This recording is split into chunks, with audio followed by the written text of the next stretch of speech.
membuat menjadi berkesan dengan kecewa. Karena cukup saya saja yang kecewa, Pak. Sebelumnya kami teman-teman rekan-rekan di kampus di perkuliahan itu akan melaksanakan observasi sebuah penelitian ringan melihat naga Kampung Naga di Tasikmalaya. Ceritanya itu diagendakan subuh ini kita sudah di perjalanan. Namun ternyata kemarin ketika dikonfirmasi dosennya ada keperluan dan kepentingan mendadak sehingga tidak bisa membimbing kami untuk berangkat ke sana, otomatis diundur. Begitupun dengan kajian kita subuh sekarang berarti ya punten wayahana kurang lebih.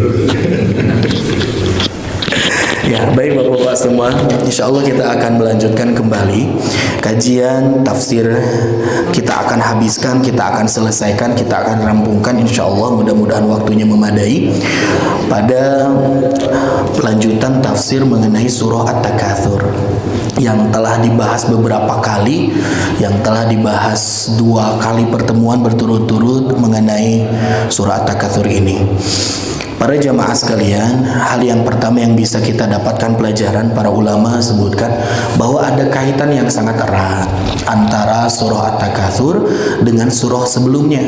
Surah At-Takatsur nomor 102. Adapun 101-nya itu ditempati nomor urutan bagi surah Al-Qari'ah. Ada kaitan yang sangat erat pembahasan yang dibahas substansi di surah Al-Qari'ah dengan At-Takatsur. Kalau di surah Al-Qari'ah, jamaah sekalian, kita tahu bahwasanya ada orang-orang dan golongan-golongan yang mereka itu mampu untuk mengumpulkan pundi-pundi dan lumbung-lumbung amal kebaikan sehingga mawazinuhu, timbangan berat yang mereka dapatkan dipikul dengan amal kebaikan itu lebih besar dibandingkan amal buruk. Fa amma man thaqulat mawazinu fahuwa fi 'aisyatir radiyah. Mereka dapat kehidupan yang diridhoi, yang mereka ridho terhadap kehidupan tersebut. Adapun sebaliknya, orang-orang yang wa amma man khaffat mawazinu, ada orang yang sangat sedikit, yang ringan, yang khafif timbangan kebaikan amal-amal ketika di dunianya. Nah, ini kebalikannya. Timbangan amal kebaikan itu sedikit. Fa ummuhu hawiyah, maka tempat kembali bagi mereka itu ada di neraka hawiyah. Nah, di surah At-Takatsur ini memberikan satu jawaban bahwa sebab yang utama di balik sedikitnya amal kebaikan seorang hamba ketika hidup di dunia itu disebabkan karena kelalaian mereka, karena muncul dari sifat At-Takatsur. Takatsur teh naon Pak kamari Pak?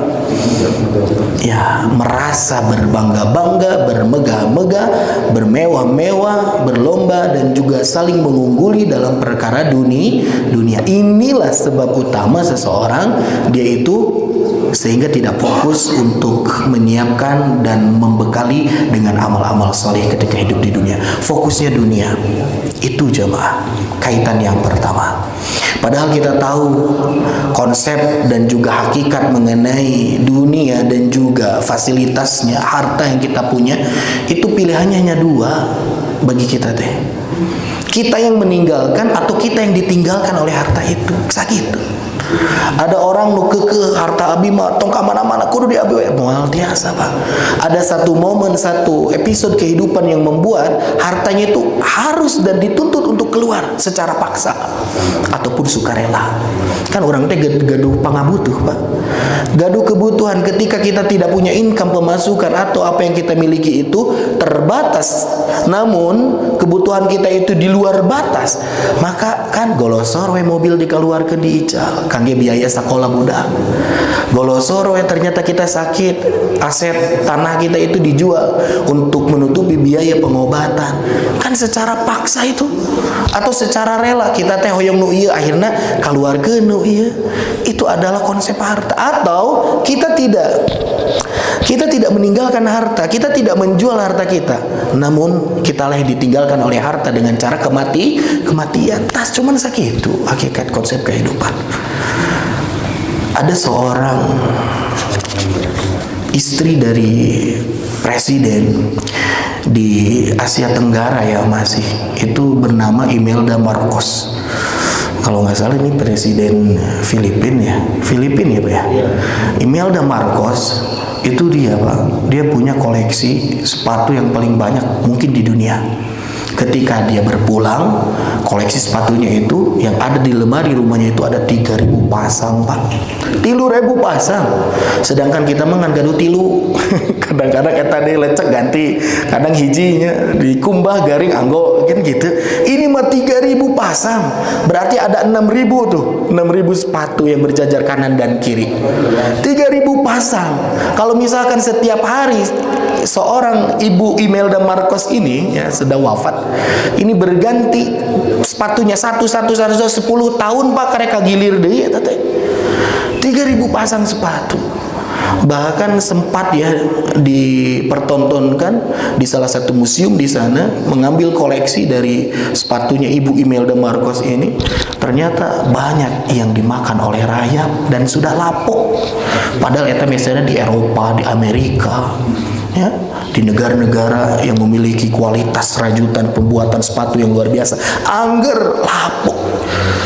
3.000 sepatu badai dikamanakeun. Nah inilah jamaah sekalian. Selanjutnya ada juga kisah seorang keluarga yang memiliki pembantu rumah tangga, asisten rumah tangga sebanyak 600. Orang mah genep di bumi gente aya panginten gitu ya. Atau bahkan saya sendiri yang menjadi pembantu rumah di rumah sendiri gitu ya, dan istri. Ini dia punya 600 pegawai di rumahnya yang mengatur seluruhnya, yang memelihara seluruhnya, dibayar dan digaji setiap bulannya oleh seorang jutawan ini. Rumah nawege sabaraha lantai atuh Pak? 27 lantai rumah yang dia miliki. Di dalamnya ditempati oleh 5 sampai 6 keluarganya duduluran sadayana gitu. Ya, bumi lagi aya lipan Pak tuh mungkin gua tangga atuh ke 27 lantai backlog. Tinggalin sepatu, tinggalin dompet di lantai 20 we ti handap mapah. Aduh. Segana mual hoyong deui keluar atau saya jadi kulem capek. Nah, jamaah sekalian, ada orang-orang yang seperti ini, memiliki kekayaan yang dahsyat, powerful, luar biasa. Tapi kita tahu semua manusia pasti mati. Semuanya pasti ditinggalkan. Di Petra bangunan yang dipahat dari gunung-gunung batu seperti itu, mereka tinggalkan. Itulah hakikat dari harta. Makanya jangan sekali-kali merasa berbangga-bangga dan saling mengguli terhadap apa yang kita dapatkan dan kita capai dari kesuksesan duniawi. Melainkan itu hanya membawa terhadap kehancuran belaka. Eta kaitan teh jamaah sekalian. Sebetulnya kita tidak dilarang dalam surah Al-Imran 14 kan, semua manusia memiliki dorongan terhadap syahwat, mencintai dirinya itu terhadap keturunan, anak-anak, pasangan, harta yang bertumpuk dari emas dan perak, perniagaan yang dia kumpulkan, kendaraan yang dia pakai, rumah yang dia tempati, ladang yang dia miliki, seluruhnya boleh kita miliki, boleh, nggak apa-apa. Mau sedikit ataupun banyak silahkan. Kata Allah mubah itu boleh. Namun Allah Subhanahu wa taala ungkapkan dzalika mataul hayatid dunya. Nu sapertos kitu teh ngan hiasan dunia unggul. Nu namina sifat dunia mah fana. Mualami. Dzalika mataul hayatid dunya, dan Allah beritahu wallahu indahu husnul ma'ab. Di sisi Allah ada tempat yang lebih baik, lebih indah, lebih nikmat dari apa yang kalian miliki saat ini. Jemaah, bapak-bapak yang dimuliakan Allah Subhanahu wa taala. Kalaulah misalkan kita diberi saran, diberi tahu, diberi informasi oleh orang terdekat kita, taruhlah saudara atau sahabat kita. Mungkin lawan ke Jakarta, entong ngalangkung tol, nuju perbaikan jalan, macet besar-besaran, udah jalan arteri aja, lebih lancar. Nikmati jalur puncak segala macam. Karena kita percaya sama orang ini, notabene-nya sahabat atau keluarga yang memiliki hubungan dekat, kita ikuti arahan tersebut. Walaupun kita tidak tahu apakah nyatanya di tol itu ada macet atau enggak, tapi kita ikuti. Kita dengan tanpa ada penolakan sedikit pun mengikuti saran dari orang terdekat kita, apalagi orang tua. Tong mami wae. Jangan makan mie terus, nanti perut kamu kembung. Jangan makan ciki banyak-banyak, tenggorokan kamu sakit. Orang tua itu pasti memberikan saran, tidak ada satupun ucapan melainkan kebaikan. Dan kita sebagai anaknya ikuti. Kenapa kepada Allah Subhanahu wa taala yang menciptakan kita, yang mengatur hidup kita, yang tahu segalanya, mana yang baik dan buruk yang Allah ungkapkan itu pasti terjadi, tapi kebanyakan kita mengelak dari omongan Allah. Padahal sejatinya jamaah sekalian, kita harus lebih mendengarkan Allah sebagai khalik kita, walaupun dibandingkan mendengarkan orang tua kita yang notabene sebagai makhluknya Allah Subhanahu wa taala. Harus sama ke Allah teh langkung di saur Allah teh entong diseepkeun energi anjeun kangge milarian harta dunia nu karawas kitu teh tak aya nanaonan dibandingkan nanti di akhirat. Belum ada apa-apanya nanti di surga. Kalian mencari harta di dunia dengan susah payah, menghabiskannya pun kadang-kadang tidak mengenakan jemaah. Orang jalan-jalan kadang-kadang di jalanan rudet, padahal hoyong milarian refreshing karena ku macet. Ketika puyeng dewe ge kuduna mah sudah healing, sudah jalan-jalan itu refresh, segar dirinya. Pas sudah pulang teh puyeng kunaon seep bekelna. Kan gitu. Tapi di surga mah enggak ada jemaah sekalian. Enggak ada puyeng rudet karena makan sesuatu, mikiran kayak nyeri beuteung atana pintu.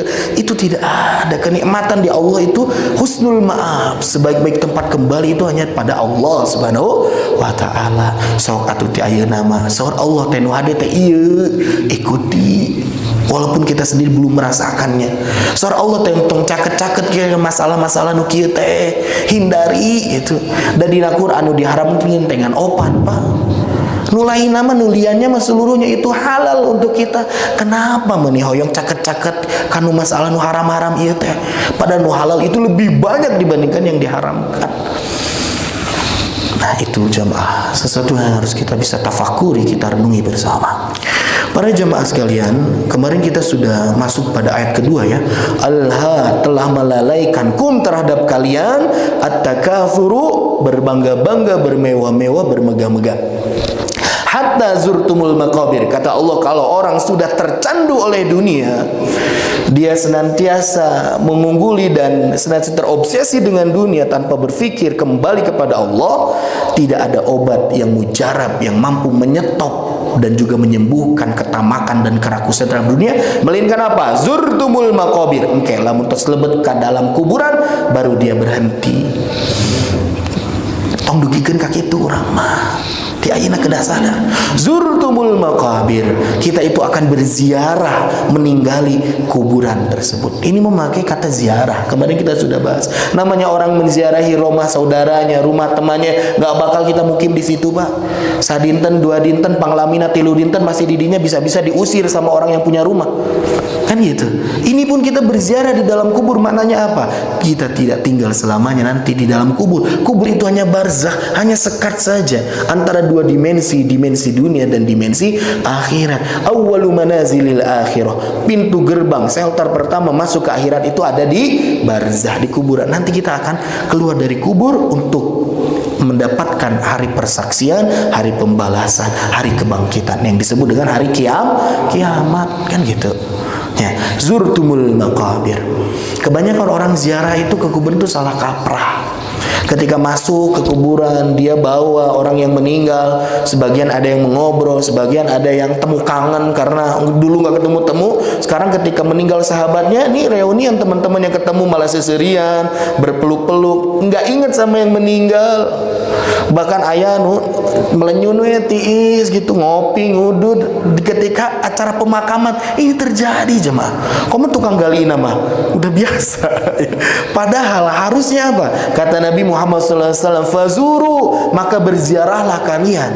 Karena apa? Tudzakirul maut. Fa innaha, sesungguhnya ziarah kubur itu akan mengingatkan kalian terhadap kematian. Kudu nama pas ka kuburan teh ziarah teh emut ke akhirat, emut ke Allah, emut mengenai kematian kita.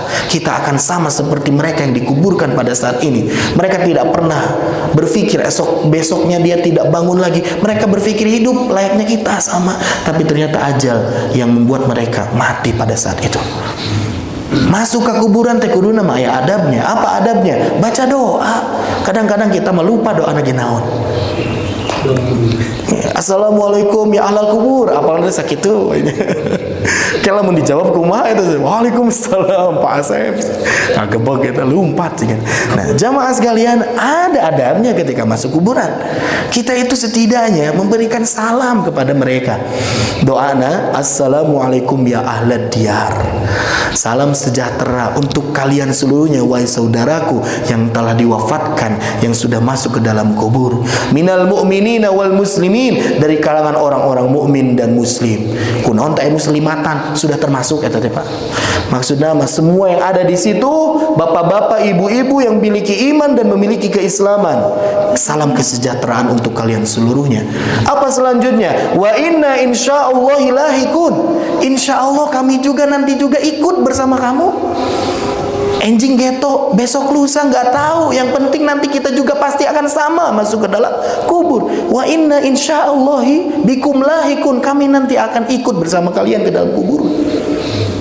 Dan terakhir ditutup dengan ungkapan wa as'alullahu lana wa lakumul afiyata, dan aku berharap dan meminta kepada Allah agar kita seluruhnya yang masih hidup di sini dan kalian yang telah diwafatkan mendapatkan afiyah. Afiyatnya naon Pak? Afiyah itu kesehatan, keselamatan jiwa gitu. Agar kalian seluruhnya memberikan keselamatan ketika sudah masuk ke dalam kubur. Gitu. Eta teh doa. Kita ketika salam saja kita sudah meyakini diri kita akan ikut masuk ke dalam kuburan. Ikut itu kudu namanya. Soalnya ke kuburan teh malah jadi tempat untuk kita meminta. Malah sebaliknya kita doakan yang ada di dalam kubur. Para jamaah sekalian, selanjutnya Allah Subhanahu wa taala mengungkapkan zurtu hatta zurtumul maqabir. Selanjutnya kalla saufa ta'lamun. Sanes kalla saya'lamun. Awas kade pahileun jeung Anaba. Surah Anaba teh kalla saya'lamun. Tsumma kalla saya'lamun. Alam naj'alil ardo mihada. Kadituna Anaba mah eta. Kalau ini kalla saufa ta'lamun. Kata Allah Subhanahu wa taala, sekali-kali tidak. Lawan bahasa ulama yang lain menyebutkan jangan begitu, kata Allah teh. Tong kitu teh tong kumaha? Entong lalai karena kanjeun teh bermegah-megah hidup di dunia. Jangan seperti itu sikap kalian itu, kata Allah. Lamun jangan begitu kudu nama begini, kata Allah teh. Jangan begitu, kata Allah. Saufa ta'lamun, kelak kalian akan mengetahui, kata Allah. Tapi di sini titik-titik, mengetahui apa? Masih tanda tanya jemaah. Kira-kira kalian mengetahui apa kira-kira nih? Lamun istilah kita mah ini teh adalah sebuah ungkapan untuk melarang, menstop tindakan seseorang. Tong kikituan, kayak mana bakal cilaka, kayak mana bakal gitu. Kan bahasa kita mah seperti itu. Dan dilanjutkan ternyata di ayat selanjutnya, ayat keempatnya diulang, tsumma kalla saufa ta'lamun. Nu pertama kalla saufa ta'lamun, ayat selanjutnya tsumma kalla saufa ta'lamun. Cuma ditambahan tsumma. Hartosna sami teh Pak? Beda karena sumaan. Kemudian ya, kemudian kata Allah, kalla jangan sekali-kali begitu, kata Allah. Tong kitu. Saufa ta'lamun, kamu kelak akan mengetahui. Ini ancaman dari Allah Subhanahu wa taala. Para ulama menafsirkan beberapa tafsiran jemaah terkait dua ayat yang ngarendeng, yang bergandengan ini. Yang pertama dia menyebutkan maknanya sama, cuman penegasan, ancaman setelah ancaman, ya, peringatan setelah peringatan, kecaman setelah kecaman. Maknanya taukid, di situ ada penegasan yang Allah berikan kepada seseorang agar tidak bermegah-megah sehingga dia lalai dalam kehidupan dunianya. Kata Allah teh penegasan. Para ulama mengungkapkan seperti itu maknanya. Sebagaimana kita sebagai orang tua jemaahnya suka melarang kepada anak kita melakukan tindakan sesuatu. Biasanya teh sekali pelarangan teh, jangan ulah, jangan. Kenapa? Jangan ulah, jangan ulah. Kemudian ketika anak mau masuk ke dalam sumur disangka kolam renang misalkan, ulah lebet, jangan masuk, jangan kan gitu. Bahkan kita meninggikan suara kita. Agar apa? Penguatan dari ungkapan larangan itu semakin kuat didengar oleh orang tersebut. Itu Allah sampaikan kepada kita. Jangan kikituan teh, entong kikituan teh, dua kali Allah sebutkan cuma. Tandanya ini sangat sangat vital nih, hati-hati, krusial kalau sampai orang melakukan hal tindakan bermegah-megah. Itu pandangan ulama yang pertama. Yang kedua tafsirannya apa jamaah sekalian? Ada yang mengungkapkan kalla saufa ta'lamun di ayat yang ketiga ini maknanya jangan begitu. Kamu kelak akan mengetahui apa? Dimensinya itu mengetahui akibat dari bermegah-megahan dan kelalaianmu itu di dalam kubur.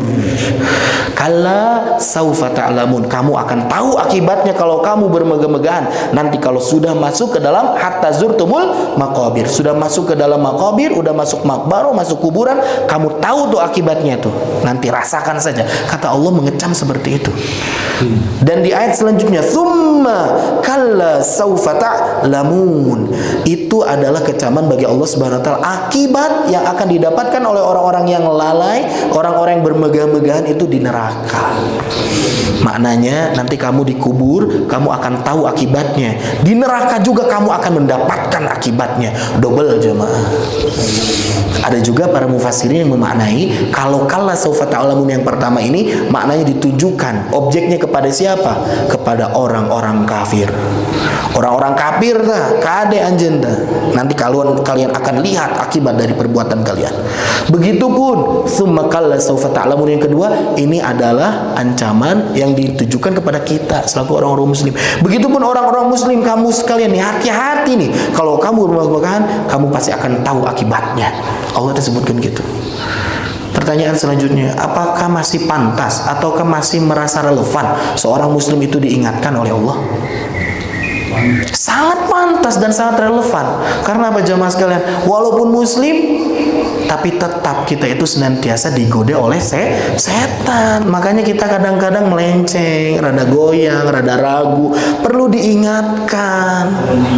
Iya, yang namanya pengingat itu tanfaul mu'minin, sangat bermanfaat bagi orang-orang mukmin. Salah satu tanda dari seseorang itu perhatian sama kita itu ngasih tahu sama kita. Ya, ngasih peringatan sama kita. Tongki Tuhan. Kemudian kalau misalkan kita bergabung dengan orang-orang yang salih, teka masjid sadinten kan luak dia ke mana si bapak eta.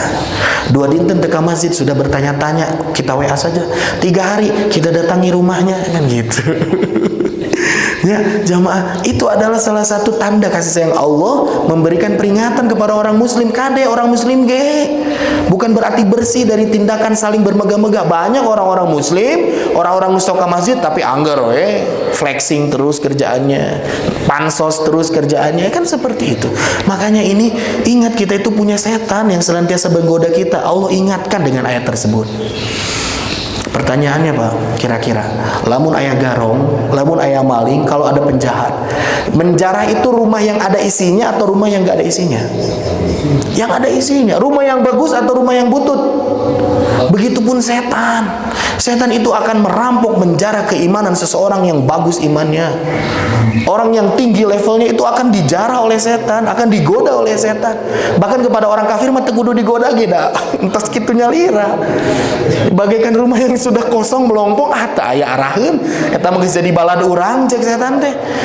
Kan seperti itu jamaah. Makanya kita jangan merasa diri, saya mah sering ke masjid, maca ayat kursi nggal waktu misalkan. Tetep di hatena mah diharewosan ku setan gitu. Diagul-agul tak amal-amal teh sehingga dia merasa bangga dengan amalnya pada konteks bangga yang negatif. Ya, kemarin kita sudah sebutkan ada bangga yang positif, ada bangga yang negatif. Bangga yang positif itu senantiasa diikat dengan rasa syukur kepada Allah Subhanahu wa taala. Alhamdulillah reueus bahasa Sunda Pak ait nyebatkeun gitu. Gaduh putra teh ning ait katingali ageng teh babaktos ka orang tua, baktosna sae, salatna sae.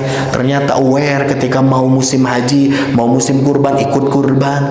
Budak teh alhamdulillah. Kan itu merasa proud, bangga sebagai orang tua. Diikat dengan syukur kepada Allah. Tapi kalau misalkan bangganya itu untuk dibanggakan pada orang lain, tak tempo anak orang mah tingali. Ya. Budak orang mah karek kamar geus bisa lulumpatan. Budak maneh mah ning cantiasa lompat-lompat acan. Kalau misalnya kita punya balita yang mungkin rada kurang berkembang ya motoriknya atau apanya, kan kadang-kadang diagul-agul ku batur Pak. Nah, ini adalah satu hal yang bangganya itu pada unsur kenegatifan, enggak boleh. Dia punya mobil berapa sih? Dia punya rumah berapa sih?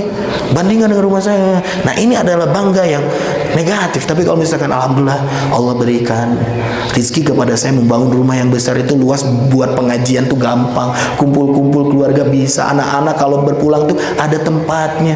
Itu kan membuat diri kita menjadi reus gitu ya. Nah, ini diliputi dengan syukur. Itu nggak apa-apa. Kembali lagi, kalla saufa ta'lamun, tsumma kalla saufa ta'lamun. Ini adalah peringatan. Jangan begitu kata Allah. Kudu nama kieu, tong kikituan kata Allah. Jangan bermegah-megah, jangan berbangga-bangga.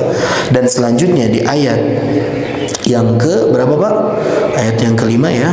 Ayat kelima Allah Subhanahu wa taala sebutkan, "Tsumma kalla sawfa ta'lamun, kalla law ta'lamuna ilmal yakin la tarawunnal jahim, tsumma la tarawunnaha 'ainal yakin." Nah, di sini Allah Subhanahu wa taala menyebutkan kalla law ta'lamuna ilmal yakin.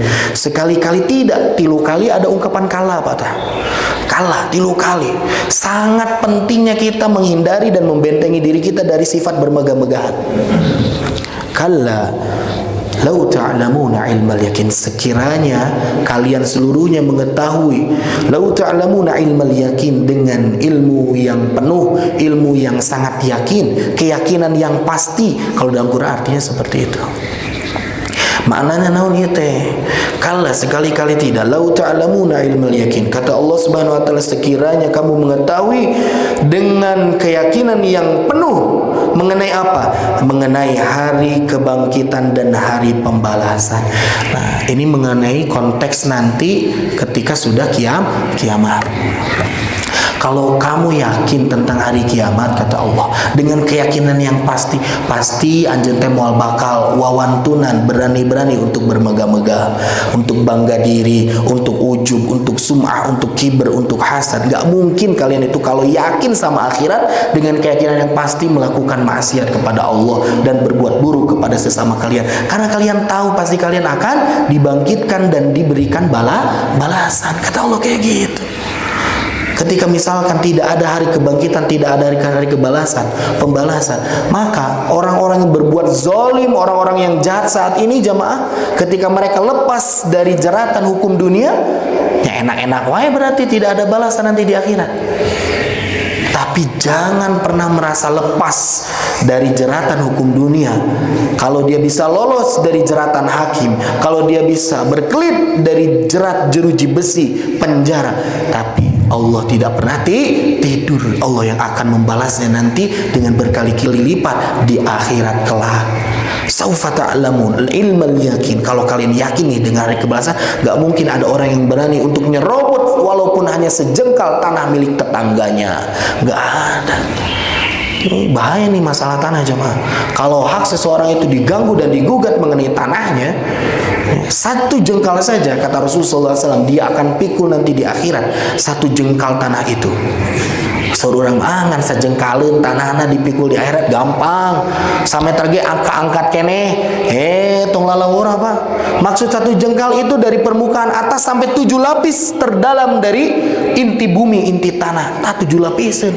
Ada orang yang pernah menembus tanah Pak? Belum ada. Tanah wege nu sakitunya, bumi yang hitungannya diameternya diketahui saja belum ada tuh teknologi yang mampu untuk menembus seberapa tebal tanah yang kita punya nih. Gak ada, apalagi menembus langit. Langit pertama nage duka sakumaha eta. Langit keduanya nggak tahu. Nah, jamaah sekalian, tong lalawora tentang hak ya, hak kepemilikan tanah. Kita serobot sedikit aja. Hati-hati. Maka dari itu kita harus ingat, kita harus yakin dengan ilmu yang pasti, dengan keyakinan yang penuh akan hari kebangkitan. Yang kedua apa? Hikmah yang kedua, ketika seseorang memiliki ilmu jamaah sekalian, maka dia hidupnya akan lebih terarah. Dia kompas kehidupannya akan menunjukkan terhadap jalan-jalan yang tidak akan membuat dirinya tersesat. Kebanyakan orang melakukan maksiat, melakukan kesalahan karena apa? Karena dia tidak tahu. Karena kosong dirinya dari ilmu. Pelanggaran-pelanggaran salah satunya sebab dan naon, karena dia nggak tahu informasi. Makanya kita nih ngariung di dia untuk tambah-tambah informasi, untuk menambah hazanah keilmuan kita mengenai kehidupan akhirat kita, mengenai agama kita, agar membuat diri kita, kehidupan kita menjadi lurus sesuai dengan harapan Allah dan juga Rasulnya, kan gitu. Yang lebih parah itu apa? Ketika ada orang yang sudah punya ilmu tapi dia tetap lalai kepada Allah Subhanahu wa taala. Ilmunya hanya dipakai untuk sebagai aksesoris. Ilmunya hanya dipakai sebagai hiasan saja, namun tidak berefek dan tidak berdampak apa-apa dalam kehidupan kesehariannya. Kudu nama ustad teh jalmi nu paling tawadu. Kudu nama ulama teh orang yang paling menghindari flexing dan juga pamer-pamer harta, berbangga-bangga, bermewah-mewah. Kudu nama ulama teh gitu, karena dia tahu ilmunya, nggak boleh dia hidup seperti itu. Tapi ini sebaliknya misalkan ya. Da sahur jalmi teh sana. Nah, ustaz teh sana sarungna guta ganti tapi merekna sami sana. Naon merekna BHS. Bapak-bapak mah biasana apa? Lamun nganggo BHS teh nalika calik silawe ge ngarasana beda itu sarung BHS gitu. Ustaz teh BHS unggul sana. Kudu nama tawadu nganggo teh sana gajah ngagoler gitu. Ya, atau pakainya teh altos gitu. Ini mau pakainya teh nu mararahal wae ustaz teh. Saur ustaz ngajawab, iya mas sanes kagungan ngagaleuh abi. BHS itu berkat hibah seseorang. Buah hibah seseorang cuman dikasih aja gitu saur ustaz. Nah, jadi harusnya ustaz itu menampilkan kehidupan yang sederhana, walaupun dia punya banyak harta tapi tetap kehidupannya harus bersahaja gitu. Kudu nama. Karena apa? At-takatsur di sini berpengaruh. Ya, jangan sampai ya seperti itu jemaah sekalian. Nah, selanjutnya apa? Selanjutnya di ayat yang berikutnya Allah Subhanahu wa taala mengungkapkan la tarawunnal jahim kalla law ta'lamuna ilmal yaqin la tarawunnal jahim. Kata Allah Subhanahu wa taala, sungguh benar-benar kamu itu akan melihat apa? Melihat al-jahim, melihat neraka jahim. Nanti ketika kapan ini teh? Kapan melihat neraka jahim teh jamaah? Apakah di dunia ataukah di kuburan, di alam barzah, atau nanti di akhirat? Ternyata tafsiran para ulama di sini, seseorang melihat neraka jahim itu bukan dunia, tapi nanti ketika sudah masuk ke dalam kubur pun sudah dia bisa melihat neraka jahim. Dia bisa melihat neraka jahim. Begitupun orang-orang yang nanti masuk ke dalam kubur, dia berbekalan amal baiknya banyak, dia pun bisa melihat surga di dalam kubur walaupun dia belum dimasukkan. Apa dalilnya? Nabi Muhammad SAW menyebutkan setiap maf'aluhu bil ghadati wal asal, setiap seseorang dimasukkan ke dalam kubur itu akan ditampakkan bagi dirinya maf'aluhu, terhadap apa-apa yang dia telah kerjakan di dunia dan tempat nanti dia akan tinggal di akhirat. Bil ghadati wal asyi, di setiap waktu pagi dan sorenya diperlihatkan oleh Allah. Ya jalmi pinarakaeun engke pagi-pagi ku Allah tembongkeun tah ya anjeun teh engke lebet ka dinya tah ka jahim. Sonten-sonten ditinggalikeun tah anjeun teh lebet ka jahim. Begitupun orang-orang yang beriman, mereka diperlihatkan oleh Allah surga tempat mereka akan tinggal. Kira-kira Pak, anu di dipalsian surga kumaha rasana Pak dalam hatinya? Ya Allah enggalkeun, ya Allah yang lebet, ya Allah ayeuna wae. Sampai-sampai dalam hadis itu menyebutkan, ya Allah taqumus saah, ya Allah, ya Allah taqumus saah, ya Allah sekarang ya Allah tegakkanlah hari kiamat itu ya Allah. Ketika di barzah kan menunggu Pak, mereka belum dibangkitkan sebelum hancurnya dunia. Tah doana orang-orang dalam kubur nu saroleh ayeuna teh kitu Pak. Ya Allah ayeuna wae kiamat teh ya Allah. Ya Allah ayeuna ya Allah kiamat teh, karena mereka sudah tidak sabar untuk masuk ke dalam surga yang ditampakkan oleh Allah wujudnya itu ketika dikubur. Gitu. Begitupun dengan orang-orang kafir. Orang kafir masih sebaliknya, ya Allah ulah ayeuna ya Allah. Jangan sekarang ya Allah, kami tidak sanggup, kami tidak mau, kami tidak rela gitu. Tetep we anggarnya. Kebayang nu ngantunkeun yang meninggalnya, yang wafatnya 2000 tahun ke belakang, berarti selama itu pula sudah ditampakkan ya, tempat tinggal nanti di akhirat, surga atau neraka itu sudah ditampakkan seluruhnya. Jadi baru bisa melihat itu dalam kubur, sudah bisa melihat jemaah. Dan neraka itu memiliki beberapa tingkatan jemaah. Naon wae namina? Pertama, neraka jahim, kan ini jahim. Neraka jahim. Ada juga namanya neraka jahanam. Ada namanya neraka ladho. Ini kadang-kadang suka lupa. Kalla innaha ladho nazza'atan lisyawa tad'u man adbar wa tawalla. Itu adalah nama neraka. Tingkatan selanjutnya ada neraka ladho, ada neraka sa'ir, ada neraka sakor, ada neraka hutamah, ada neraka hawiyah. Fa ummuhu hawiyah. Wa ma adraka mal hutamah. Itu nama neraka. Ada yang menyebutkan wailul likulli. Wail itu adalah salah satu nama neraka juga. Wail nama neraka. Ya, kemarin sempat viral tuh ada semboreannya. Very good, very well. Neraka wail. Nah, jamaah sekalian, itu ada tingkatan-tingkatannya, klasifikasinya. Ya, jalmi nusok sombong tapi ngan sakedik lebet hawiyah gitu. Ya, jalmi anu osok nindes wae ka batur, ngazolim, kekuasaan dimilikinya bukan untuk mensejahterakan, melainkan untuk merampas, untuk menghakimi, untuk menjerat. Tah lebet ka neraka jahanam seperti Firaun. Nah, contohnya gitu. Itu ada klasifikasinya. Begitupun dengan surga. Surga pun ada tingkatan-tingkatannya, coba. Setelah itu, tsumma la tarawunnaha ainal yakin. Kemudian kata Allah Subhanahu wa taala, la tarawunnaha, benar-benar kamu akan melihat. Ha di sini adalah kata ganti untuk neraka jahim. Kemudian kamu benar-benar akan melihat neraka jahim itu ainal yakin, dengan mata kepalamu sendiri. Ada yang sempat ya, pasti nih kita sering menggunakan ataupun mendengar ungkapan yakin saya mah ilmu yakin, yakin saya mah ainal yakin, yakin ini mah hakul yakin, kan ada ungkapan seperti itu ya. Nah, tapi ternyata hakul yakin itu tidak digunakan dalam Quran, jemaah. Yang ada itu hanya dua ya. Yang ada itu hanya ilmal yakin dan ainal yakin. Ternyata hakul yakinnya tidak digunakan nih dalam at-takatsur, nggak ada hakul yakin. Tapi ini adalah ungkapan yang kerap kali kita dengar dan masyhur. Ternyata para ulama pun memang sudah banyak mendengar jauh-jauh sehari sebelum kita. Apa perbedaan dari ketiganya? Kalau ilmal yakin, yang pertama sama ilmal yakin atau ilmul yakin, itu adalah sesuatu kabar yang kita dengar sehingga menjadi sebuah informasi yang ada dalam pikiran kita, yang ada dalam otak kita tentang surga dan neraka. Ya Pak, tentang surga dan neraka saat ini itu merupakan ilmal yakin bagi kita. Kita dengar kabarnya, kita tahu riwayatnya dari Rasul sallallahu alaihi wasallam yang ngasih tahu neraka teh kieu, tah jalma-jalma nu asup neraka teh kitu. Tah itu seluruhnya ilmu yakin untuk kita. Oke, lamun hoyong ainal yakin itu bersumber dari mana pengetahuan itu? Bukan dari kabar yang kita dengar dari telinga, bukan. Tapi dari apa? Dari mata sumbernya. Ini yang mentransfer informasinya langsung ke tenjo, langsung ke tingali. Nanti kalau udah dikubur, dilihatkan oleh Allah tuh neraka seperti itu bagi orang-orang kafir, surga seperti itu bagi orang iman. Nah, itu ainal yakin. Dan hakul yakin itu bagi mereka yang sudah merasakan.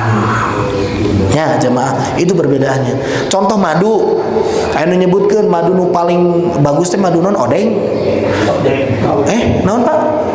Odeng ya, betulnya. Eta di Purwakarta tuh sebelum tukang sate Maranggi tuh suka ada di pinggir-pinggir madu odeng asli gitu.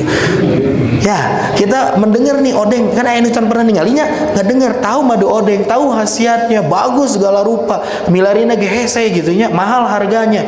Tahu informasi dari apa yang kita dengar, kabar-kabar tersebut. Nah, ketika kita mau lihat, oke, orang ka Purwakarta meser Pak madu odeng nah. Aya di payunan soca nembe eta jadi ainul yakin. Oh, madu odeng teh nu kamari diceritakeun teh tak kieu wujudna katingali. Diangse malah oh wangina kieu, ainul yakin. Ketika sudah masuk ke mulut diteguk, itulah baru hakul yakin. Ka'bah, saya mendengar informasi dengan bapak-bapak Ka'bah teh kubus kotak ditutupan ku kiswa warna hideung, ayat lafaz-lafaz kaligrafi. Tawaf orang-orang berada di situ 7 kali putaran. Oh, tahu ilmul yakin. Kalau pas lihat Ka'bah, ya Allah, Ka'bah ini seperti ini, sujud syukur menangis di hadapan Ka'bah. Ainul yakin. Ketika sudah ngarampak Ka'bah teh ngarasakeun, oh Ka'bah teh kieu, Hajar Aswad nalika dicium seperti itu hakul yakin. Surga kita dengar orang yang meninggal di surga, oh dapat bidadari banyak. Ketika sudah masuk melihat oh bidadari tunduk itu, ketika ditangkap karasa hakul yakin nembe tah surga teh kitu jamaah. Ya. Nah, itulah perbedaan antara ilmul yakin, ainul yakin dan hakul yakin. Ya, jamaah sekalian, kata Allah Subhanahu wa taala, kita pun nanti fasenya seperti itu. Mudah-mudahan kita mah bukan masuk ke dalam nerakanya ya, gitu ya. Bukan mau melihat neraka dan merasakan bagaimana hidup di neraka, bukan, tapi surganya mudah-mudahan teh gitu. Hakul yakin kita rasakan mudah-mudahan. Dan di ayat yang terakhir, tsumma latus alunna yauma idzin anin naim, tong dugikeun ka hilap kade. Kemudian kata Allah, latus aluna, kami itu betul-betul dan benar-benar akan ditanya anin naim, terhadap kenikmatan yang kamu dapatkan. Orang yang masuk ke supermarket, dia belanja banyak, maka dia harus tanggung jawab membayar pun banyak. Ya banyak. Gitu. Lamun abdi sareng istri ka supermarket, ka Borma, ka Jogja. Ya ku abdi mah Pak selalu dipegang tangan teh. Kata orang lain, muni so sweet Ustaz, dipegang terus tangan istrinya. Maksudnya naon abdi mah eta teh? Sebarang teu rumpah-rampan teu cendak-cendak seueur teuing matak di cepeng hiji. Entos tong ka mana-mana. Yang ninggal itu engke heula. Yang nyandak eta tong waka gitu. Kan lamun tangan satu mah nyandak teh nu hararampang Pak. Tapi anu bareurat mah kudu panangan dua. Bangsa katel panci mah aduh awis teuing ulah gitu. Dipegang tangannya satu. Karena apa? Kita yakin ketika kita akan keluar dari supermarket itu, kita harus membayar. Ada hisab di situ jemaah. Apa yang kita rasakan, apa yang kita nikmati, apa yang kita peroleh, seluruhnya akan ditanya, akan dihisab oleh Allah Subhanahu wa taala. Cekak ulah sakitu heup beres surah At-Takatsur.